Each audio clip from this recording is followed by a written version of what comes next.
നമ്മുടെ channel like ചെയ്യാനും subscribe ചെയ്യാനും മറക്കല്ലേ. സെക്കൻഡ് പാർട്ടാണ് പറയാൻ പോകുന്നത്. എന്തായാലും രണ്ടാമത്തെ പാർട്ട് കേൾക്കാൻ പോകുന്നവർ ആദ്യത്തെ പാർട്ട് കേട്ടു എന്ന് ഉറപ്പുവരുത്തണം. എന്നാൽ മാത്രമേ കഥയ്ക്ക് കണ്ടിന്യൂഷൻ കിട്ടുള്ളൂ. ഗീതയും അരുണും അങ്ങനെ ആദ്യത്തെ അനുഭവം അതിമനോഹരമാക്കി. ആ സമയത്ത് ഇവരുടെ കുത്സിത പ്രവൃത്തികളൊക്കെ കണ്ട് പുറത്തൊരാൾ നിൽക്കുന്നുണ്ടായിരുന്നു. ഗീതയുടെ ഉറ്റ സുഹൃത്തായ സിന്ധു. തൊട്ടപ്പുറത്തെ വീട്ടുകാരിയാണ് കേട്ടോ സിന്ധു. ഗീതയ്ക്ക് ഇതുപോലെ ഈ ഫോൺ വിളി പരിപാടികളും നമ്പറും ഒക്കെ ഒപ്പിച്ചു കൊടുത്തിരുന്നത് സിന്ധു ആണ്. സിന്ധുവിനുണ്ട് ഇതുപോലെ അല്ലറ ചില്ലറ ഫോൺ വിളിയും രാത്രിയിലെ കുത്സിത പരിപാടിയൊക്കെ. അരുണുമായിട്ടുള്ള സ്വകാര്യ സംഭാഷണത്തിനിടെ ഈ കാര്യങ്ങളൊക്കെ ഗീത അവനോട് പറഞ്ഞു. എനിക്ക് ഈ നമ്പർ തന്നതും ഇങ്ങനെ വിളിക്കാനൊക്കെ പഠിപ്പിച്ചു തന്നതും സിന്ധുവാ. ഏത് അയലത്തെ വീട്ടിലെയോ? അരുൺ ചോദിച്ചു. അതേനെ, അവൾക്കെങ്ങനെയാ ഇതുപോലത്തെ പരിപാടികളൊക്കെ ഉണ്ടോ? അവൻ ഒരു ദിവസം അവളെ തഴുകി ഉറക്കുന്നതിനിടയിൽ ചോദിച്ചു. ഇതൊന്നും ഇല്ലെന്നാ അവൾ എന്നോട് പറഞ്ഞു. ആ നിമിഷം അല്പം ഊർജത്തിൽ തന്നെ അരുൺ അവളെ നന്നായിട്ടങ്ങ് സുഖിപ്പിച്ചു കൊടുത്തു. സിന്ധുവിന്റെ മനസ്സിലുള്ള ആ കാര്യങ്ങളൊക്കെ എന്തായിരിക്കും എന്ന് ആ നിമിഷം അരുൺ ആലോചിച്ചിരുന്നു.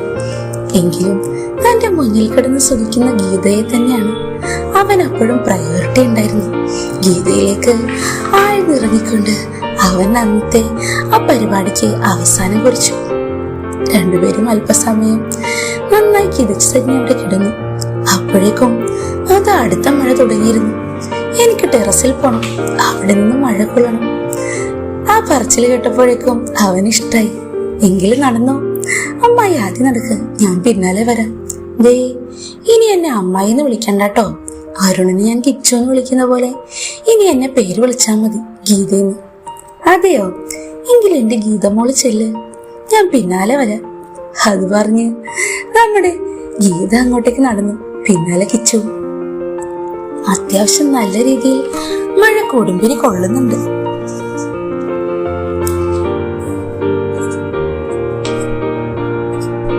ഈ മഴയത്ത് നീ ഇങ്ങനെ അടുത്ത് വന്ന് നിൽക്കുന്നത് എന്റെ ഭാഗ്യ കിച്ചുട്ടാ. അത് പറഞ്ഞ് ഗീത പതിയെ അവനിലേക്ക് ആ ബാൽക്കണിയിൽ നിന്ന് പടർന്നു കയറി തുടങ്ങിയിരുന്നു. അമ്മായിയുടെ ആ സമയത്തെ ചൂടും ചോരും അവരെയും മത്തുപിടിപ്പിച്ചു. ദിവസവും ഇപ്പോൾ ഒന്നൊന്നുമല്ല, എത്ര തവണയാന്നറിയാമോ രണ്ടുപേരും കൂടി ഇങ്ങനെയൊക്കെ. ഗീതയ്ക്കാണെങ്കിലും മതിയാവുന്നില്ല. എത്ര കാലമായി ഭർത്താവ് നാട്ടിൽ വന്നിട്ട്. ഇത്രയും കാലം ഉണ്ടായിരുന്ന ആ സകല ആവേശവും അവളിപ്പോ കിച്ചുവിന്റെ അടുത്താ തീർക്കുന്നത്. അവനൊരു മടിയില്ല. ഓരോ തവണയും അവൾ ആഗ്രഹം പറഞ്ഞ് ഇങ്ങോട്ടേക്ക് വരുമ്പോൾ അതിനിരട്ടിയായി അവൻ അവളെ സുഖിപ്പിച്ചു വിടും. പിന്നെ എങ്ങനെയാ വീണ്ടും വീണ്ടും അരുണിന്റെ അടുത്തേക്ക് വരാൻ തോന്നാതിരിക്കുന്നേ ഗീതയ്ക്ക്? ആ ബാൽക്കണിയിൽ വെച്ച് അല്പസ്വല്പം രണ്ടുപേരും റൊമാൻറ്റിക്കായി. പതിയെ പതിയെ ആ റൊമാൻസിന്റെ താളം തെറ്റി. പതിയെ അതികഠിനമായ വികാരത്തിലേക്കാണ് അത് പോയത്. രണ്ടുപേരും പരസ്പരം പരിസരം മറന്നു. ഉള്ളിൽ മക്കളുണ്ടെന്ന കാര്യം ഗീതയും മറന്നു. തൊട്ടയൽപക്കത്തെ വീട്ടുകാർ കാണുമെന്നുള്ള കാര്യം അരുണും മറന്നു. പിന്നീട് പറയാനുണ്ടോ? ഒരു തേരോട്ടം തന്നെയായിരുന്നു ആ ബാൽക്കണിയിൽ വെച്ച് രണ്ടുപേരും. ശബ്ദം പുറത്തു വരാതിരിക്കാനും അല്ലെങ്കിൽ പ്രത്യേകിച്ച് ഒച്ചയും ബഹളവും ഒക്കെ ഉണ്ടാകാതിരിക്കാനും പ്രത്യേകം രണ്ടുപേരും ശ്രദ്ധിച്ചിരുന്നെങ്കിലും മനുഷ്യന്മാരല്ലേ, ഇടയ്ക്ക് ഒന്ന് രണ്ട് നിമിഷങ്ങളിൽ കൈവിട്ടു പോയിരുന്നു. അവിടെയും ഇവിടെയും ഒക്കെ നോക്കി ആരും കാണുന്നില്ല എന്ന് ഉറപ്പുവരുത്തി തന്നെയാണ് അമ്മായിയിലേക്ക് ആ ടെറസിൽ നിന്നുകൊണ്ട് അവൻ പൂർണ്ണമായി പടർന്നു കയറിയത്. അരുണിന്റെ ആ വീര്യവും വാശിയും അവളോടണങ്ങാത്ത ആ കൊതിയുമൊക്കെ വല്ലാത്തൊരവസ്ഥയിലായിരുന്നു ഗീതയെ എത്തിച്ചിരുന്നത്. അവന് വേണ്ടി ഇനി ഏതറ്റം വരെ പോകുമെന്നും എന്തും ചെയ്യുമെന്നും അവൾ മനസ്സിൽ ഉറപ്പിച്ചിരുന്നു.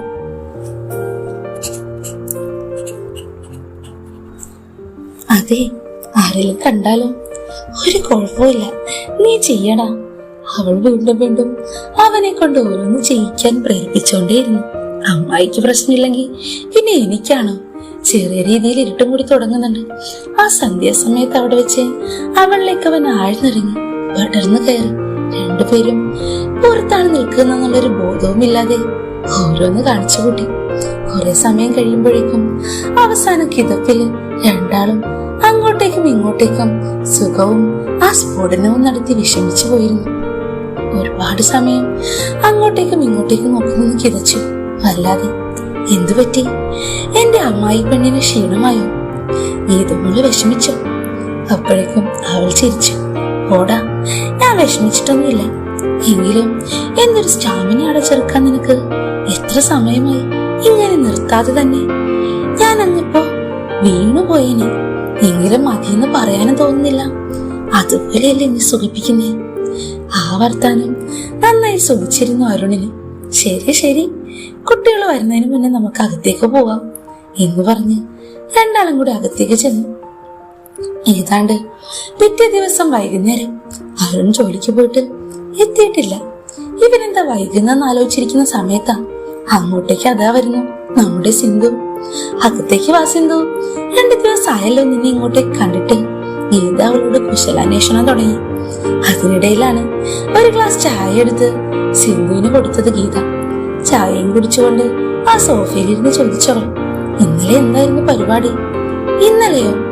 ഇന്നലെ ഒരു പരിപാടിയും ഇല്ലായിരുന്നല്ലോ സിന്ധു. അയ്യടി പെണ്ണെ, നീ അങ്ങനെ എന്റെ മുമ്പിൽ അഭിനയിക്കൊന്നും വേണ്ട. സത്യം പറഞ്ഞു, എന്തായിരുന്നു ബാൽക്കണിയിൽ? അരുണോ അത് വേറെ വല്ലവരും ആയിരുന്നു?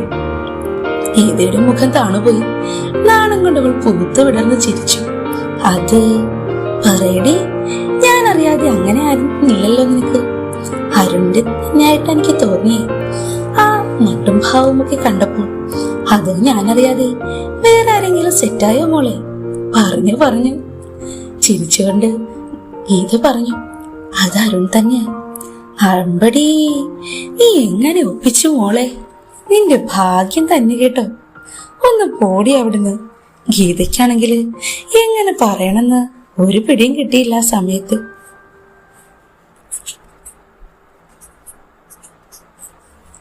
പറ, നിന്റെ കഥ കേൾക്കാൻ എനിക്ക് കൊതിയാകുന്നു. അപ്പോഴേക്കും ഗീത പറഞ്ഞു തുടങ്ങി. എന്ത് പറയാനാ മോളെ, അനുഭവിച്ച് തന്നെ അറിയണം. അവന്റെ ഒരു ആവേശവും ഒരു ചൂടും ചൂരുമൊക്കെ എനിക്ക് വയ്യ. ശരിക്കും നീ അത്രയും സുഖിച്ചോ? ആ, അത്രയും സുഖിച്ചു. എന്നിട്ട് എന്ത് തോന്നി? ഇതുവരെ അനുഭവിച്ചതൊന്നും ഒന്നുമല്ലായിരുന്നു എന്ന് മനസ്സിലായി. അപ്പോഴേക്കും സിന്ധുവിന് കേട്ടിട്ട് കൊതിയായി. ശരിക്കും? എന്നിട്ടോ? അവനെന്ത് പറഞ്ഞു? അവന് നിന്നെ ഇഷ്ടായോ? പിന്നല്ലാതെ, കഴിഞ്ഞ ദിവസം മുതല് ഞാൻ ഒരാളെ ഫോൺ വിളിക്കുന്നുണ്ടായിരുന്നില്ലേ, അത് അവനായിരുന്നടി. അപ്പോഴേക്കും ചിരി പൊട്ടിപ്പോയിരുന്നു സിന്ധുവിന്. എടി ഭയങ്കരി, നിന്റെയൊക്കെ ഒരു ഭാഗ്യം നോക്കണേ. എനിക്കൊന്നും ഇല്ലാതെ പോയല്ലോ. ഇങ്ങനെ ഒരു ഭാഗ്യം എനിക്ക് കിട്ടോടി. നീ എനിക്കും കൂടെ മുട്ടിച്ചതാ. സിന്ധുവിന് വികാരം തടുക്കാനായില്ല. ഗീതയ്ക്കും താല്പര്യക്കുറവൊന്നും ഇല്ലായിരുന്നു കേട്ടോ. നിനക്ക് വേണമെങ്കിൽ അവനോട് ഞാൻ സംസാരിക്കാം. ഏതായാലും നമുക്ക് രണ്ടുപേർക്കും കിട്ടിയൊരു ലോട്ടറി ആയതെന്ന് വിചാരിച്ചാ മതി. അതെ, അവനായത് നമ്മുടെ ഭാഗ്യം. ഇതൊന്നും ആരോടും പറയൂല. ചെക്കനാണെങ്കിൽ ഇളപ്പവുമോ. അപ്പോഴേക്കും സിന്ധു പറയുന്നത് കേട്ട് ഗീതയുടെ മുഖം മാറി. അങ്ങോട്ട് ചെന്നാ മതി ഇളപ്പമാന്ന് പറഞ്ഞു. അവന്റെ ആ ലുക്കില് മാത്രമേ ഉള്ളൂ ഇളപ്പമൊക്കെ. വർക്കിലെ ചെക്കൻ എല്ലാം പഠിച്ചു പാസ്സായി നിൽക്കുന്ന ഒരാളെ പോലെ തന്നെയാ. നിലത്ത് നിർത്തില്ല മോളെ, സ്വർഗം കാണും. ഒരു വട്ടമല്ല, പല വട്ടം. അതെയോ? നീ ഇന്നലെ എത്ര വട്ടം കണ്ടു? 3. ചിരിച്ചുകൊണ്ട് ഗീത പറഞ്ഞു. സിന്ധുവിന് കേട്ടിട്ട് സഹിക്കാൻ പറ്റാത്ത അവസ്ഥ. എടി ഭാഗ്യവതി, എനിക്ക് വയ്യ. എങ്ങനെയാന്ന് വെച്ചാ കാര്യങ്ങളൊക്കെ നീ നോക്കി എനിക്ക് അവനെ മുട്ടിച്ചു തന്നേക്കണം കേട്ടോ. എനിക്കിനി ഇതൊക്കെ കേട്ടിട്ട് പിടിച്ചു നിൽക്കാൻ പറ്റുമെന്ന് തോന്നുന്നില്ല. കുറച്ചു നിമിഷം കഴിയുമ്പോഴേക്കും അതാ വരുന്നു നമ്മുടെ കഥാനായകൻ അരുൺ. നീ വരുന്നുണ്ട്. രണ്ടുപേരും അവനെ കണ്ടപ്പോ പെട്ടെന്ന് മിണ്ടാതെയായി. അകത്തേക്ക് വാടാ. നീ എന്താ അവിടെ തന്നെ നിന്ന് കളഞ്ഞ്? പെട്ടെന്ന് ഗീതയെ കണ്ട് ഗീതയുടെ ഒപ്പം സിന്ധുവിനെ കണ്ടും പരിങ്ങിയപ്പോഴേക്കും അവനവിടെ ഒന്ന് അറച്ചു നിന്നിരുന്നു. അകത്തേക്ക് കയറുമ്പോഴേക്കും, ഇവിടെ ഇരിക്ക്. നിനക്ക് ആളെ മനസ്സിലായോ? ഇതാണ് അപ്പുറത്തെ സിന്ധു ചേച്ചി. ഞാൻ പറഞ്ഞില്ലേ എന്റെ ഫ്രണ്ടാണെന്ന്. ആ, എനിക്ക് മനസ്സിലായല്ലോ, അരുൺ പറഞ്ഞു. ആ സമയം മുഴുവനും അരുണിന്റെ ദേഹത്തോടെ കണ്ണുകളൊടിച്ച് ചോര വലിച്ചു കുടിക്കുകയായിരുന്നു സിന്ധു. ചെക്കനേതായാലും കൊള്ളാം. ഈ പ്രായത്തിലുള്ളവന്റെ ഒക്കെ കയ്യിൽ കിട്ടിയാൽ ബാക്കി വെച്ചേക്കില്ല. അവനുമായി നടക്കാൻ പോകുന്ന ആ ഓരോ നിമിഷത്തെ സുഖത്തിന്റെ ആ സന്ദർഭങ്ങളൊക്കെ ഓർത്തപ്പോ തന്നെ ആകെപ്പാടെ വല്ലാത്തൊരു സുഖത്തിന്റെ പെരുപെരുപ്പ് അനുഭവപ്പെട്ടു തുടങ്ങിയിരുന്നു സിന്ധുവിന്. സിന്ധു അരുണാണെങ്കില് ഇത്തവണത്തെ എക്സാം ഉടനെ വരുന്നുണ്ട്, അതിന്റെ ടെൻഷനിലാവാൻ. ഗീതയുടെ പറച്ചിൽ കേട്ടപ്പോ സിന്ധു ഒന്ന് ചിരിച്ചു. ആഹാ, നിനക്ക് പഠിക്കാനൊക്കെ ജോലി കിട്ടുന്നുണ്ട്, നേരം കിട്ടുന്നുണ്ടോടാ? വേറെ കാര്യത്തിലല്ലേ ശ്രദ്ധ?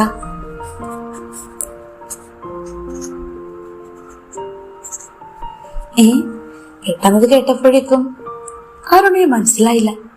ഗീത പെട്ടെന്ന് സിന്ധുവിനെ നുള്ളി. നീ ചുമ്മാ ഇരിക്കുക, അവൻ ടെൻഷനാക്കല്ലേ. അപ്പോഴേക്കും അടുക്കളയിലേക്ക് എടുത്ത് ചായ വെക്കാനായി ഗീത പോയിരുന്നു. നീ ഇവിടെ ഇരിക്കട്ടോ, ഞാൻ ചായ എടുത്തോണ്ട് വരാം.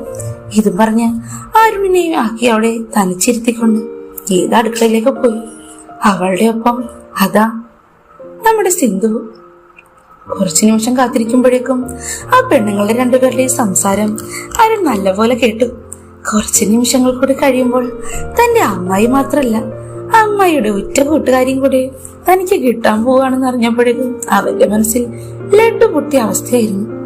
അവൻ അവിടെ ഇരുന്നിട്ട് ഇരിപ്പുറക്കുന്നില്ല. കാണാൻ നമ്മുടെ ഇതേപോലെ തന്നെ അതിസുന്ദരിയാണ് സിന്ധു. ഈ രണ്ട് സുന്ദരിമാരും എന്റെ ജീവിതത്തിലെ ഏറ്റവും വലിയ ഭാഗ്യാണ് അവൻ മനസ്സിലോർത്തു. ആ നിമിഷം അടുക്കളയിലെ സംസാരത്തിൽ പങ്കെടുക്കാനായി അങ്ങോട്ടേക്ക് ചെന്നുപോയി. അരുണിനെ കണ്ടപ്പോൾ വശ്യമായി ചിരിച്ചിരിച്ചോണ്ട് സിന്ധു ചോദിച്ചു, അതെ, സ്വന്തം അമ്മായിക്ക് മാത്രമേ ഉള്ളൂ, അതോ എനിക്കും കൂടി ഒരു ഷെയർ കിട്ടുമോ? അരുണൊന്നും മിണ്ടാതെ അവളെ നോക്കി ഒന്ന് ചിരിച്ചു. അതെ, ഷെയർ എന്റെ കൂട്ടുകാരിക്ക് കൂടെ കൊടുക്കുന്നതിൽ എനിക്ക് എതിർപ്പൊന്നും ഇല്ലാട്ടോ. ഗീത അമ്മായിയുടെ ഭാഗത്തുനിന്നും കൂടെ പോസിറ്റീവ് റിപ്ലൈ കിട്ടിയപ്പോഴേക്കും അരുണിനൊന്നും പറയാനില്ലെന്നായി. അടുത്ത നിമിഷം സിന്ധുവിനെ തട്ടി ഒന്ന് പതിയെ വീഴ്ത്താൻ നോക്കി നമ്മുടെ ഗീത. ഒരടവ് തന്നെയായിരുന്നു അത്. പെട്ടെന്ന് അവളൊന്ന് വീഴാൻ പോകുമ്പോഴേക്കും അരുൺ കയറി അവളെ ഒന്ന് ചാഞ്ഞു പിടിച്ചു. രണ്ടുപേരും അങ്ങോട്ടും ഇങ്ങോട്ടും കണ്ണുകളുടക്കി വട്ടം പിടിച്ചുകൊണ്ടാണ് ഇപ്പൊ നിൽക്കുന്നേ. സിന്ധു നമ്മുടെ അരുണിനെ. ഒരു നിമിഷത്തേക്ക് ഗീത അടുത്തുണ്ടെന്നുള്ള കാര്യം അവൻ മറന്നു. സിന്ധുവിനടുത്തേക്ക് അവൻ നന്നായി ആഞ്ഞു ചെന്നു. അല്പ നിമിഷങ്ങൾക്കകം അവരുടെ ചുണ്ടുകൾ ഒന്നായി. നന്നായിട്ടൊന്ന് മുരടനക്കിക്കൊണ്ടാണ് ഗീത ഒച്ചയുണ്ടാക്കിയത്. ഞാനിവിടെ ഉണ്ടേ.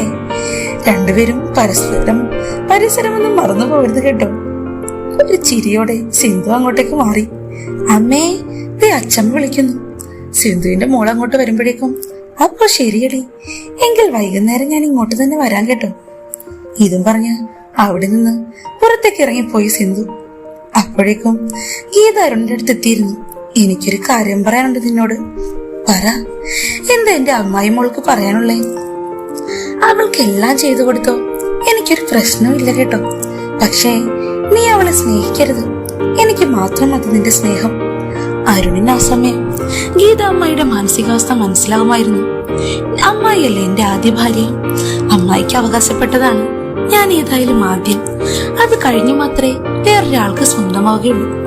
അമ്മായി പേടിക്കണ്ട കേട്ടോ, ഞാൻ ഏതായാലും വേറൊരാൾക്കും അമ്മായിയെ വിട്ട് വഴങ്ങിക്കൊടുക്കാനും പോകുന്നില്ല.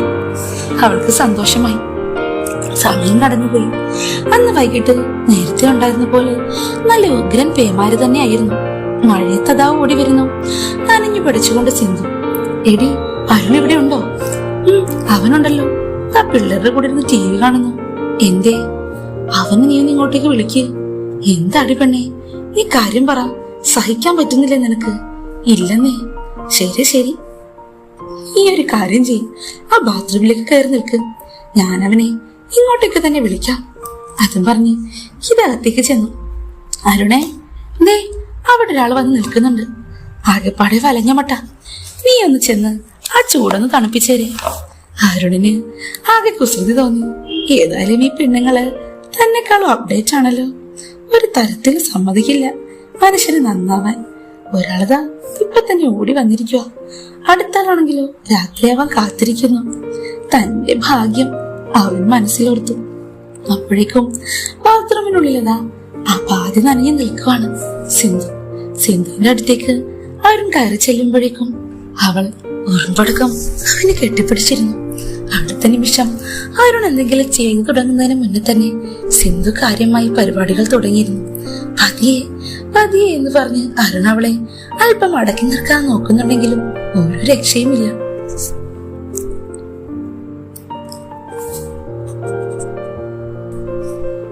അതെ, ഒച്ച കുറച്ചോളൂ, പിള്ളേരപ്പുറത്തുണ്ട് കേട്ടോ. ഡോറിന്റെ മുമ്പിൽ അതും കേട്ടോണ്ട് നിന്നിരുന്ന ഗീത പറഞ്ഞിട്ട് അകത്തേക്ക് പോയി.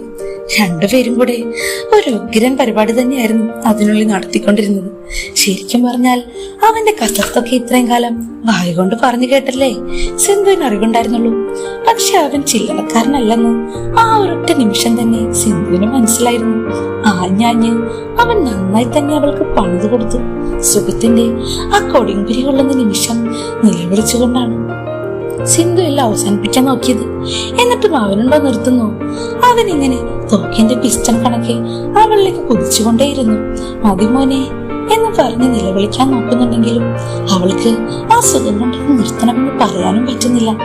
അരുണിനാവട്ടെ കുറെ കൂടെ ആഞ്ഞാഞ്ഞ് അവളിലേക്ക് അവൻ ആഴ്ന്നിറങ്ങി. പരസ്പരം രണ്ടുപേരും കെട്ടിപ്പുണർന്നു.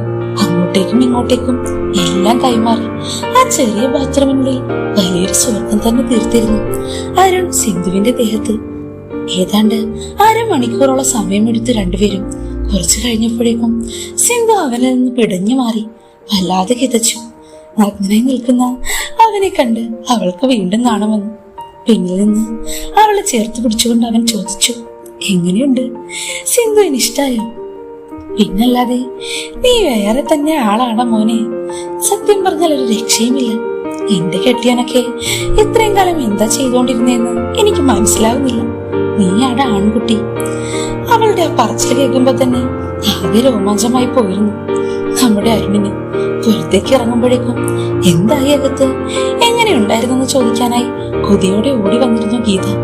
എടി മോളെ, ഇവനിൽ നിന്റെ ഭാഗ്യാണ്. ഇവനെ ചേർത്ത് പിടിച്ചു വിട്ട് കളയണ്ടാട്ടോ. ഇടയ്ക്കിടയ്ക്ക് സമയമുള്ളതുപോലെ നീ ഇവനെ എനിക്ക് തന്നാ മതി. എന്തൊക്കെ പറഞ്ഞാലും ഇവന്റെ അടുത്ത് വരുന്ന പെണ്ണ് ഒരിക്കലും അവനെ മറക്കില്ല. വീണ്ടും വീണ്ടും അവനെ വേണമെന്ന് തോന്നിപ്പോകും. എനിക്ക് തന്നെ ഈ ഒരു റൗണ്ട് പോയപ്പോ സഹിക്കുന്നില്ല. ഇനിയും വേണമെന്ന് തോന്നുക. ഏതായാലും ഇനി സമയമില്ല. നാളത്തേക്കായിക്കോട്ടെ. അമ്മായിയമ്മ എന്റെ ചേച്ചിയുടെ വീട്ടിലേക്ക് പോവാ. നാളെ മോളെയും കൊണ്ട് ഇങ്ങോട്ട് ഞാൻ വരാട്ടോ. നമുക്ക് ഏതായാലും തകർക്കണം. അത് കേൾക്കുമ്പോഴേക്കും ഗീതയും വല്ലാതെ സ്വപ്നം കണ്ടു തുടങ്ങിയിരുന്നു. നാളെ താനും അരുണും തന്റെ ഉറ്റ കൂട്ടുകാരിയും 3 ആളും കൂടെ. എന്തായിരിക്കും അത്? ഓർത്തിട്ട് തന്നെ അവൾക്ക് നാണാവുന്നു. അരുണിനാണെങ്കിലോ നമ്മുടെ സിന്ധുവിനെ കൊണ്ട് ആകെ തണുപ്പിച്ച പൗരുഷത്തിന് വീണ്ടും ചൂട് പിടിക്കുന്ന പോലെ. ഇങ്ങനെ 2 പെണ്ണുങ്ങളും കൂടെ എന്നെ മൂപ്പിക്കല്ലേ. നാളെ എപ്പോഴാന്ന് വെച്ചാ കാര്യം തെളിച്ചു പറ. ഞാനൊന്ന് തയ്യാറായിരിക്കാം. എന്തേ? സമയവും സന്ദർഭവും ഒക്കെ നന്നായി തന്നെ പറഞ്ഞു കൊടുത്തിരുന്നു ഗീത. അപ്പോഴേക്കും, എടി, നിനക്ക് അവന്റെ ഒപ്പം ഞാനും കൂടെ വരുന്നതിൽ പ്രശ്നമില്ലല്ലോ? ഒരു പ്രശ്നമില്ല മോളെ, നീയും കൂടെ കുടിക്കോ. നമുക്ക് 3 ആൾക്കും കൂടെ ഉഷാറാക്കാന്നേ. സിന്ധുവിന്റെ ആ സംസാരം കേട്ടപ്പോഴേക്കും ഗീതയ്ക്ക് സന്തോഷായി. ശരിയെന്നാൽ ഞാൻ പോട്ടെ. രണ്ടുപേരും കൂടി ഇന്ന് രാത്രി ഇനി ഇവിടെ കസർത്തായിരിക്കുമല്ലോ. അപ്പോഴേക്കും ഗീത പൊട്ടിച്ചിരിച്ചിരുന്നു.